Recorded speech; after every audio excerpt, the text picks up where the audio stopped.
నమస్తే welcome to our channel నేను మిషాల్ని YCP హయాంలో జరిగిన లిక్కర్ స్కామ్ సంబంధించి వైసీపీ మాజీ మంత్రి నారాయణ స్వామి గారు అయితే సిట్టు విచారణ జరిగే క్రమంలో వాట్సాప్ వాడటం నాకు తెలియదు అసలు లిక్కర్ స్కామ్ సంబంధించి నాకు ఏ విషయాలు తెలియదని తను వ్యాఖ్యానిస్తున్నారు మరోపక్క చూసుకుంటే ఎమ్మెల్సీ అనంతబాబు డ్రైవర్ హత్య కేసులో ఊహిపోయే నిజాలు అయితే బయటకు వస్తాయి మరోపక్కేమో అనంతబాబు భార్యకైతే నోటీసులు కూడా ఇచ్చారు ఇక ఏం జరుగుతుందో అయితే ఇలాంటివన్నీ డిస్కస్ చేసే ముందు స్టూడియోలో ఉన్నారు పొలిటికల్ అనలిస్ట్ శ్రీలీల గారు ఉన్నారు వారిని అడిగే విషయాలను తెలుసుకునే ప్రయత్నం చేద్దాం నమస్కారం మేడం నమస్తే అమ్మా మేడం పక్క లిక్కర్ స్కామ్ సంబంధించి నారాయణ స్వామి గారేమో నాకు వాట్సాప్ వాడటమే తెలియదు నాకు అసలు లిక్కర్ స్కామ్ సంబంధం ఏం లేదు అని తను చెప్తున్నాడు మరోపక్క ఏమో ఇప్పుడు డ్రైవర్ అనంతబాబు హత్య కేసులో ఏమో విస్తుపోయే నిజాలు వెలుగులోకి వస్తున్నాయి ఎలా చూడాలి మేడం వైసీపీ హయాంలో జరిగింది జగన్మోహన్ రెడ్డి ఏమో నాకు ఫోనే లేదంటాడు ఫోన్ లేదు నెంబరు లేదు ఇంకా నెంబరే లేకపోతే ఫోన్ ఎక్కడి నుంచి వస్తుంది అని అంటాడు ఈయనేమో నారాయణ స్వామి గారేమో నాకు అసలు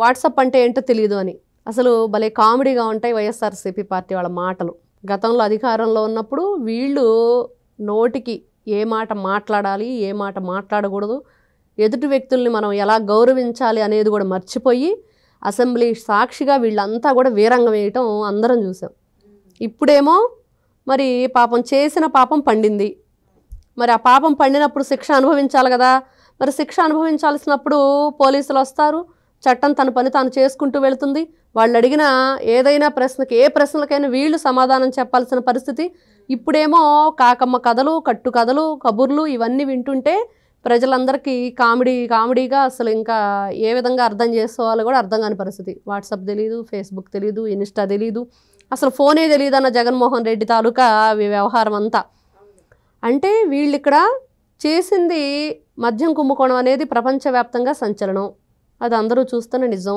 దానిలో ఎన్ని రకాలుగా దర్యాప్తు జరుగుతుంది ఎంతమంది నిందితులుగా ఈ రోజున అరెస్ట్ అయ్యారు మరి డిప్యూటీ సీఎంగా ఎక్సైజ్ శాఖ మినిస్టర్గా ఉన్న నారాయణ స్వామి గారిని గత కొద్ది నెలల క్రితం మరి వాట్సాప్లో అతనికి విచారణకు రమ్మని నోటీసులు పంపించడం నేను రాలేనని చెప్పటం నా ఏజ్ 70 సంవత్సరాలను 75 అని చెప్పటం రాలేనని చెప్పాడు సరే వర్క్ ఫ్రమ్ హోమ్ లాగా ఎంక్వైరీ ఫ్రమ్ హోమ్ అని సిట్టే వచ్చింది సిట్ వచ్చి అక్కడ ఏం చేసింది విఆర్ఓల్ని అక్కడ మండలాధికారులని అందరినీ కూడా ఇంటికి పిలిపించి వీళ్ళకి సంబంధించిన ల్యాప్టాప్లు ఫోన్లు కూడా వాళ్ళు స్వాధీనం చేసుకోవటం దాదాపుగా 40 ప్రశ్నలు దాదాపుగా 6 గంటల టైం ఒకానొక టైంలో అయితే నారాయణ స్వామి గారు వణికిపోయాడంట భోజనం లేని పరిస్థితి అంట అంత గందరగోళానికి ఆయన లోనయ్యాడు ఎందుకు అంత టెన్షన్ పడ్డాడు అంత టెన్షన్ పడటానికి గల కారణం ఏంటి సిట్ వాళ్ళు వేసిన క్వశ్చన్స్ ఏంటంటే మీకు తెలియకుండా ఈ మద్యం కుంభకోణం జరిగి ఉండదు ఒకవేళ మీరు మీటింగ్లో ఉండకపోవచ్చు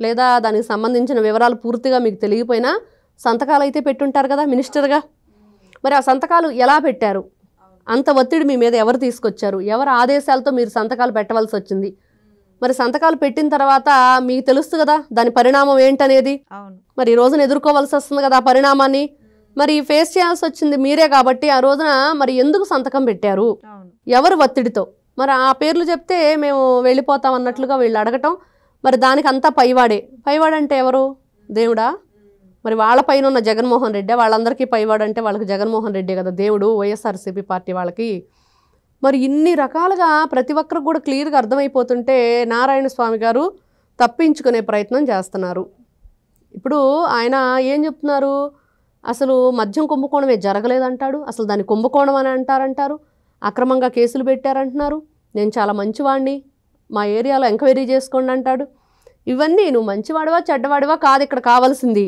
మీరు కుంభకోణం జరిగినప్పుడు అక్కడ సంతకాలు పెట్టడానికి కారణం మీరు ఎక్సైజ్ శాఖ మినిస్టర్ కదా అందులో 5 సంవత్సరాలు కొనసాగారు కదా అన్ని శాఖల్లో కూడా ఎవరు కూడా అన్ని సంవత్సరాలు కొనసాగలేదు ఎందుకు ఏమిటి ఎలా అని అడగడు నారాయణ స్వామి అందుకనే కొనసాగాడని చెప్పేసి బయట నుంచి మనకి వస్తున్న క్వశ్చన్స్ వాళ్ళు అదే చెప్పుకుంటున్నారు ప్రజలందరూ కూడా ఎందుకంటే ఈయన ఏది కూడా అడగడు లోతుగా దాంట్లో ఇన్వాల్వ్ అవ్వడు వాళ్ళు చెప్పించేసి ఇచ్చింది పట్టుకుపోయే క్యారెక్టర్ అని చెప్పేసి ప్రజలు మాట్లాడుతున్నారు మరి అది నిజమా విచారణకు పిలిచే అవకాశం ఉందని వస్తున్న సమాచారం ఖచ్చితంగా ఈ రోజున ఫోను ల్యాప్టాప్లు ఇవన్నీ స్వాధీనం చేసుకున్నారు ఈ రోజు నేను మంచివాడిని అంటే నీ మంచితనం నీ దగ్గరే ఉంచుకో జగన్మోహన్ రెడ్డి కూడా నేను మంచివాడిని అని చెప్పుకుంటున్నాడు నేను చాలా మంచివాడిని నేను సౌమ్యుడిని బుద్ధిమంతుడిని అని చెప్పుకుంటున్నారు ఉపయోగం ఏంటి దానివల్ల కానీ మీరు చేసిన అన్యాయాల అక్రమాలు అన్నీ కూడా 2019 నుంచి 24 వరకు అసెంబ్లీ సాక్షిగా ఎంతమందిని ఎన్ని విధాలుగా ఇబ్బంది గురి చేశారు అంటే మీరు ఒకవైపు పరిపాలన సరిగ్గా చేయలేదు,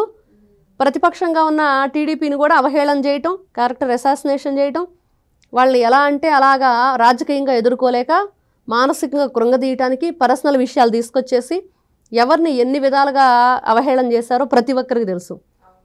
మరి ఇలాంటి వ్యక్తుల్ని ఈ రోజున వాళ్ళు చేసిన తప్పులకి శిక్ష అనుభవించే టైం బయటకు వచ్చేటప్పటికి ఇప్పుడు ఒక్కొక్కరు ఒక్కొక్కలాగా ఈ కట్టుకథలు కాకమ్మ కబుర్లు చెప్తూ ఉన్నారు. కాబట్టి నారాయణ స్వామి విషయంలో మళ్ళీ వెళ్లాల్సిందే. సిట్ మళ్ళీ విచారణకు రమ్మంటుంది. ఖచ్చితంగా నిజం నిగ్గుదేల్చే వరకు కూడా వదిలిపెట్టరు. ఇంకొక పక్క చూసుకుంటే ఎమ్మెల్సీ అనంతబాబు డ్రైవర్ ఎవరైతే హత్య చేశారో ఇప్పుడు విస్తుపై నిజాలు బయటకు వస్తున్నాయి. ఏంటంటే అనంతబాబు వాళ్ళ వైపు మీద కూడా ఇప్పుడు నోటీసులు ఇచ్చారు. అసలు ఏంటి ఈ కేసుకు సంబంధించి ఏం చెప్తారు మీరు? ఇక్కడ ఎమ్మెల్సీ అనంతబాబు ఇంకా సంచలనమైంది ఏంటంటే అతని దగ్గర పనిచేసిన డ్రైవర్ని అతని దగ్గర పని మానేసిన తర్వాత చంపేయటం, డోర్ డెలివరీ చేయటం. అంటే ఇంటి దగ్గర తీసుకెళ్ళి నీ కొడుకు ఏదో 2 దెబ్బలు కొట్టాను, ఏదో మాట వినకపోతే అందుకని చనిపోయాడు, మిగతా కార్యక్రమాలు చేసుకోండి అన్నట్లుగా ఏదో సినిమాలో మనం చూస్తూ ఉంటాం. అలా సీన్ కనిపించింది అనమాట. ఇంత దారుణంగా ఉంటుందా? ఇంత అంటే దయ లేకుండా వాళ్ళు ప్రవర్తిస్తారా అంటే నిజంగా ప్రవర్తించాడు అనంతబాబు. అనంతబాబు ఒక్కడే కాదు, అతనితో పాటు ఇంకొంతమంది కలిసి చేశారు అనేది.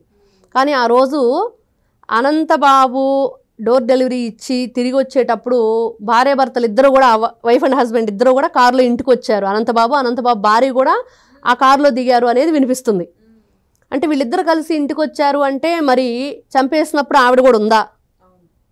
అనంతబాబు ఒక్కడే చంపేయలేడు, ఇంకా కొంతమంది దాంట్లో ఇన్వాల్వ్ అయ్యారు. అందరూ కలిసి చంపి ఆ శవాన్ని కూడా దాంట్లో పడుకోబెట్టడం, కారులో తీసుకెళ్ళటం అది ఒకరి వల్ల అయ్యే పని కాదు. అతను ఒంటి మీద చాలా గాయాలు ఉన్నాయి.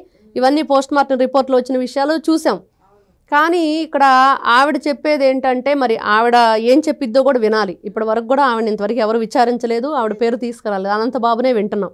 అనంతబాబు మరి బెయిల్ మీద బయటకు వచ్చినప్పుడు తప్పెట్లతో, తాళాలు, పూలదండలు, అంగరంగ వైభవంగా ఏదో ఆయన గొప్ప పని చేసి ఏదో విజయం సాధించి వచ్చినట్లుగా ఆయన కోసం వీళ్ళు ఓతగా హంగామా చేశారు. కానీ ఈ రోజున దాని మీద కూటమి ప్రభుత్వం ఎంక్వైరీకి ఒక లాయర్ను నియమించటం, సుబ్బారావు గారు ఆయన నియమించటం, అదేవిధంగా స్పెషల్గా వాళ్ళు ఏదైతే వాళ్ళ తల్లిదండ్రులు ఎంత బాధ అనుభవిస్తున్నారు, అదే అనంతబాబు చంపివేయబడ్డ డ్రైవర్ సుబ్రహ్మణ్యం తమ్ముడికి కూడా గవర్నమెంట్ జాబ్ ఇవ్వటం, అన్ని విధాలుగా అంటే నాయస్సీలు నాయస్టీలను జగన్మోహన్ రెడ్డి చెప్పుకోవటమే తప్పించి వాళ్ళకి చేసింది ఏదీ లేదు. మరి నీ హయాంలో అలా జరిగినప్పుడు నువ్వేం చేసావు ఆ కుటుంబానికి? నీ ఎమ్మెల్సీ నువ్వు రక్షించుకోవటమే తప్పించి వాళ్ళకి శిక్ష అనుభవించేటట్లు చేసావు తప్పించి వాళ్ళని ఏది ఎప్పుడు కూడా ఆదుకున్నది లేదు. అంటే జగన్మోహన్ రెడ్డికి చిత్తశుద్ధి లేదు. పెత్తందారులనో లేకపోతే పేదరికం మీద పెత్తందారి వ్యవస్థ నడుస్తున్నాను అన్నావంటే ఆ పెత్తందారి వ్యవస్థ నువ్వే నడిపించావు, నువ్వే పెత్తందారిగా ప్రవర్తించావు, నువ్వే పేదలకు, ఎస్సీ ఎస్టీలకు, బీసీలకు, మైనార్టీలకు అన్యాయం చేశావు అనేది ఈ రోజున ప్రతి ఒక్కరూ కూడా గొంతెత్తి వినిపిస్తున్నారు. 11కు పరిమితం చేయటంతో నువ్వు చేసిన పని ఏంటో వాళ్ళకి అర్థమైపోయింది. అందుకని నిన్ను 11కు పరిమితం చేసి పక్కన పడేశారు. ఎమ్మెల్సీ అనంతబాబు ఎవరైతే ఉన్నారో ఆయన భార్యకు నోటీసులు ఇవ్వటం వెనక అంతరార్థం ఏంటంటే ఆవిడ అసలు ఏంటి, ఆ ఫోన్లో ఏముంది, మరి ఈ రోజున ఆ ఫోన్లో కూడా ఆ ఫోన్ కాల్ డేటా వీళ్ళు తీయలేదంట. అంటే ఎలా ఆ రోజున పోలీసు వ్యవస్థ నడిచింది గతంలో, అంటే వైఎస్ఆర్సీపీ పార్టీ హయాంలో ఉన్నప్పుడే కదా అరెస్ట్ బయటకు వచ్చాడు. మరి అప్పుడు పోలీసులు దాని మీద విచారణ అంటే ఫస్ట్ అతన్ని అరెస్ట్ చేసిన వెంటనే వాళ్ళ ఫోన్లు అవన్నీ కూడా హ్యాండ్ ఓవర్ చేసుకోవాలి. మరి ఆ ఫోన్లో ఎవరితో మాట్లాడారు సమాచారం సేకరించాలనేది మర్చిపోయి వీళ్ళు ఇప్పుడు నాలుగు ఖర్చుకొని తప్పు చేసాం అనుకుంటే కుదరదు కదా. ఈ రోజున ఆ పాస్వర్డ్ తీసుకోవాలి, ఆ ఫోన్ కాల్స్ డేటా దాదాపుగా ఎన్ని సంవత్సరాలు అయింది, మరి ఎన్ని సంవత్సరాల నుంచి దాని వెనక ఏం నడిచింది అనేది కూడా తీయాలి. మరి ఈవిని కూడా ఎంక్వైరీ చేసి నీ భర్త ఎప్పుడు బయటకు వెళ్ళాడు, ఎప్పుడు వచ్చాడు, ఆయనతో పాటు మీరు కూడా వచ్చారని చెప్పి కొంతమంది చెప్తున్నారు. ఇవన్నీ కూడా అడగాలి. మరి ఆవిడేం సమాధానం చెప్తుందో, నాకు ఫోన్ లేదని చెప్తారో, వీళ్ళు కూడా మేము ఫోన్ వాడమని చెప్తారో, ఫోన్లు మాట్లాడటం చేత కాదని చెప్తారో. వైఎస్ఆర్సీపీ పార్టీ వాళ్ళకి జగన్మోహన్ రెడ్డి గారు ఈ విధమైన సలహాలు సూచనలు ఇస్తున్నారా? ఫోన్ చేయటం అంటే గోరంట్ల మాధవ్ ఎలాంటి కార్యక్రమాలు చేశాడో ఫోన్లో చూసాం. అంబటి రాంబాబు ఫోన్లో గంట సుకన్య అని చెప్పేసి మాట్లాడాడు కదా.